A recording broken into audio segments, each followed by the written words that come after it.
खुलुमबाय आं माइनाव बसुमतारी गिबियावनो बर' रादाब नायगिरि नोंथांमोनखौ आंनि चेनेलाव बरायहरबाय लोगोसे गोजोन फुंबिलिनि गाहाम हामलायथि बावहरबाय नोंथांमोननि थाखाय लानानै फैबाय आं गोदान मोनसे रादाब नोंथांमोना भिडिअखौ अननानै जोबजासिम नायलांदो।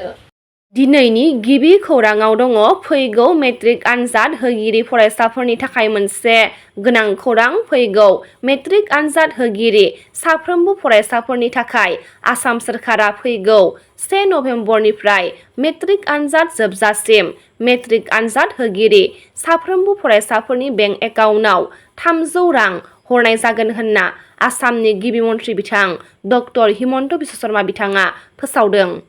बर' सावथुन मुलुगनि मुंदांखा फावखुंगुर मेन्देला ब्रह्म बिथांनि गोसोआ बोराया आबुं बर' सावथुननि टिजारखौ बाक्सा जिल्ला राबांनि दाउ ट्रिलिं रेस्टुरेन्टआव बेखेवबाय। जाम्बि फिल्म प्रडाक्शननि बेनाराव ओंखारनो गोनां सनितपुर जिल्लानि जाखांफुनाय प्रडिउसार बिरफुं बर' बिथांनि गोख्रों नाजानायनि गेजेरजों दिहुनजानाय आरो बर'नि मुंदांखा फावखुंगुर मेन्देला ब्रह्म बिथांनि सुजुनाय आरो दिथा होनायाव ओंखारनो गोनां गोसोआ बोराया आबुं बर' सावथुननि टिजारखौ थांनाय साननि मोनाबिलि समाव बाक्सा जिल्लानि राबांनि दाउ ट्रिलिं रेस्टुरेन्टआव बेखेवनाय जादों। हाबाफारियाव बाहागो लादों बर' सावथुन मुलुगनि मुंदांखा फावखुंगुर फैलासे बरगयारी बिथाङा। अल आसाम माइनरिटि स्टुडेन्ट इउनियनआ थांनाय मैया आसामनि दाब दाब जायगायाव डक्टर हिमन्त बिश्व शर्मा बिथांनि सोरखारनि बेरेखायै गोख्रों सोमावसारदों। धुबुरी जिल्लायाव मुसलमानफोरखौ इभिक्सन खालामनायखौ लानानै आसाम सोरखार एबा हिमन्त बिश्व शर्मा बिथांनि हेंथायै गोख्रोङै सोमावसारदों आमसुआ। लोगोसे मबाइलाव आमसुनि सोमावसारनायखौ नायना लाब गैया। आमसुजों लोगोसे ओंखारफाना आन्दलनाव आमसुखौ हेफाजाब हो होनना फोरमायथिदों आमसुनि जाकिर हुसेन बिथाङा। बर' हारिनि थाखाय गोग्गानाय लाबोदों खोरोमसार बसुमतारी बिथाङा। खोरोमसार बसुमतारी बिथाङा 2025 मायथाइनि इडुकेसन आइकन एवार्ड बान्थाखौ मोननो हाबाय होनना खौरां मोननाय जादों। एनसिआर दिल्लीनि फारियादाबादाव थानाय मेजिक बुक अफ रिकर्डआ थांनाय मैया आलागाजार गुदि फरायसालिनि गाहाय फोरोंगिरि खोरोमसार बसुमतारी बिथांनो इडुकेसन आइकन एवार्ड 2025 बान्थाखौ गथायबाय। मेजिक बुक अफ रिकर्डनि मासिगिरि डक्टर सिपि जादबआ सामलायनाय बान्था गथायनाय हाबाफारियाव गाहाय आलासि महरै बाहागो लादोंमोन।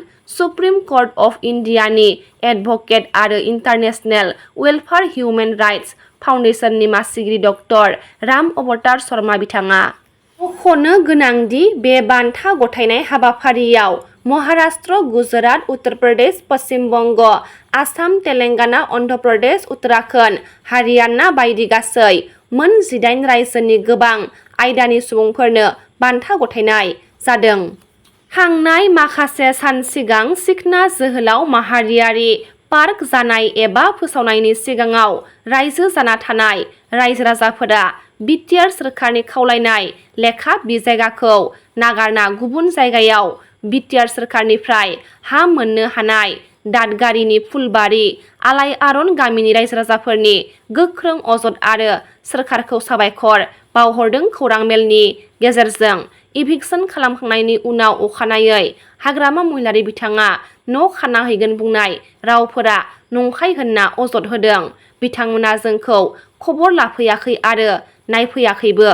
दावराय देख्रेब बिथांमोना जोंखौ सोरखारखौ केस होनो थाखाय नारसिनदोंमोन एबा थुलुंगा होफैदोंमोन नाथाय जों बिसोरनि खोथाखौ लायाखै होनना रायजो राजाफोरा खौरां बिबुंथिनि गेजेरजों फोरमायथिदों। थांनाय मैया तामुलपुर जिल्ला एबसुनि आफादगिरि बासिराम रामसियारिनि मोनसे भिडिअ'आ समाजारि बिजोङाव गोसारदोंमोन। जाय भिडिअ'आव गावसोरनि माखासे बाथ्राफोरखौ लाना नांज्लायनाय दङमोन। बे भिडिअ'आ थांनाय 2 बोसोर सिगांनिसो होनना अजद होदों। डिजिटेल बड' निउजआव फोसावनाय तामुलपुर जिल्ला एबसुनि आफादगिरि बासिराम रामसियारिनि भिडिअ'आ बिबान गैयै समनि थांनाय 2 बोसोर सिगांनिसो होनना खौरां मोननाय जादों। गसाइगावनि हाब्रुबिलाव गसाइगाव जिल्ला बर' थुनलाइ आफादनि मावखुलि लुफुंनो अन्थाइ खाम्फा गायसनदों बिटिआरनि गाहाय मावफुं सोद्रोमा प्रमद बर' बिथाङा गोबाव समनिफ्रायनो बर' थुनलाइ आफादनि मावखुलिफोर गैयैनि जेंनाखौ नोजोर लाखिनानै थांनाय बर' थुनलाइ आफादनि बोसोरारि जथुम्मायाव आसामनि गिबि मन्थ्रि बिथां डक्टर हिमन्त बिश्व शर्मा बिथाङा गासैबो जिल्ला बर' थुनलाइ आफादनो मावखुलि गायसननानै होनो खोथा होदोंमोन।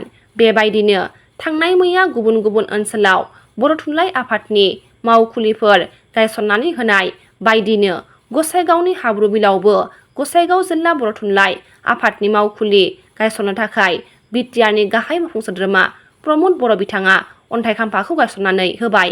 चिरां जिल्लानि बेंटल औगिरि गामिनि दुखुथिया जसेफ नार्जारिनि न'नि इन्जुर गैयै थासारिखौ नुनानै चिरां सिडलीनि थिकादार आरो फालांगिरि राजु चन्द्र नार्जारि बिथाङा थिंनि इन्जुर आरो दै लोंनो दंखल बानायना होदों। जायनि जाउनाव जसेफ नार्जारिया थिकादार राजु चन्द्र नार्जारिखौ साबायखर बावहरदों खौरां बिजोंनि गेजेरजों।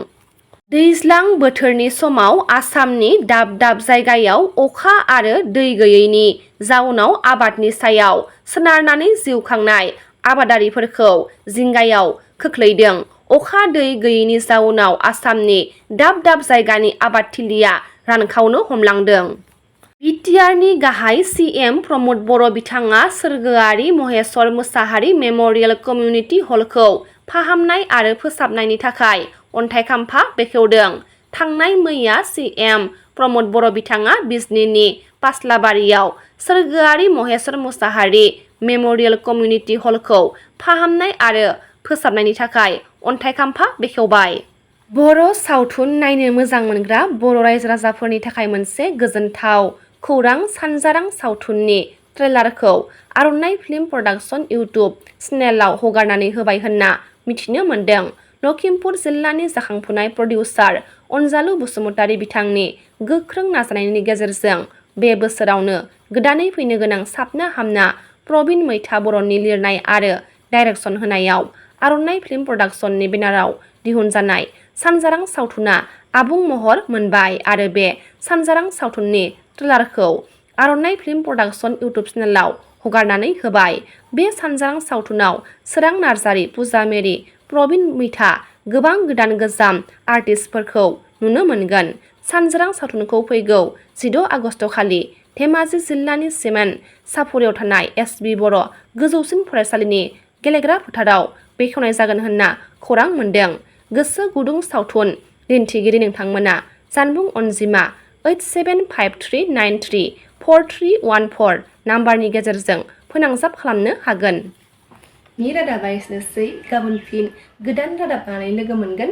नोंथांमोना भिडिअखौ जोबजासिम नायबायब्ला अन्नानै लाइक, शेयार, कमेन्ट लोगोसे साबस्क्राइब खालामनानै होदो। गोजोन्थों।